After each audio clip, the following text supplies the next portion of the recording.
করেছেন তার নেতৃত্বে এটা হয়েছে।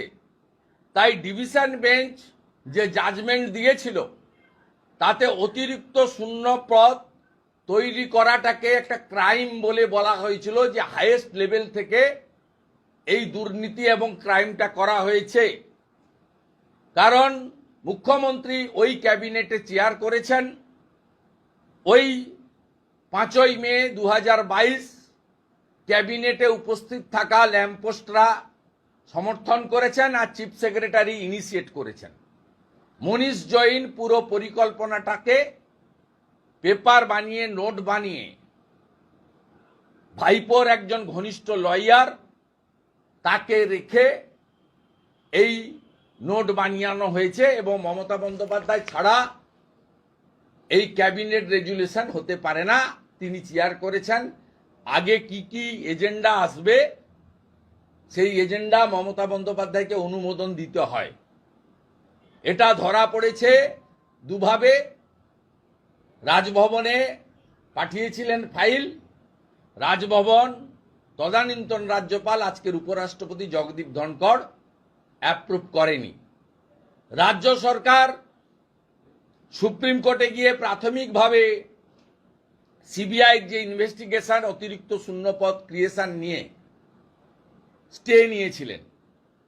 এবং আপনারা দেখবেন এই যে জাজমেন্টে যেমন যোগ্যদের বাঁচানোর চেষ্টা রাজ্য সরকার করেনি, সাথে সাথে রাজ্য সরকারের সবচেয়ে বেশি কনসার্ন এবং তারা উদ্বিগ্ন ছিলেন অতিরিক্ত শূন্যপদ ক্রিয়েট করার জন্য, সিবিআই তদন্ত আটকানোর জন্য। তাই একটা স্পেশাল পিটিশন তারা লাগিয়েছেন চিফ জাস্টিসের কাছে। আজকে যে অর্ডার আপলোড হয়েছে তাতে অতিরিক্ত শূন্যপদ ক্রিয়েট করার জন্য দায়ী মমতা ব্যানার্জির full cabinet including chief secretary এইবারকে পথে বসালেন। 16 সালের 23 লক্ষ পরীক্ষার্থীকে আবার পুনরায় 9 বছর ডিটাচ থাকার পরেও অতি সত্বর 3 মাসের মধ্যে পরীক্ষা দিতে হবে এবং সেই পরীক্ষায় একাডেমিক, রিটেন এবং ভাইভা মিলিয়ে কাদের পরিণতি কি হবে কেউ জানে না। তারা যে চাকরি পরীক্ষার মাধ্যমে ফেরত পাবেন কিনা এটার উত্তরও দেওয়ার ক্ষমতা কারোর নেই। মমতা বন্দ্যোপাধ্যায় প্রেস কনফারেন্সে বলেছেন সুপ্রিম কোর্টের নির্দেশ আমি মেনে নিব। আপনি মেনে নিবেন কি? মানতে বাধ্য। আপনার চিন্তা 8 তারিখ নিয়ে, অতিরিক্ত শূন্যপদ নিয়ে।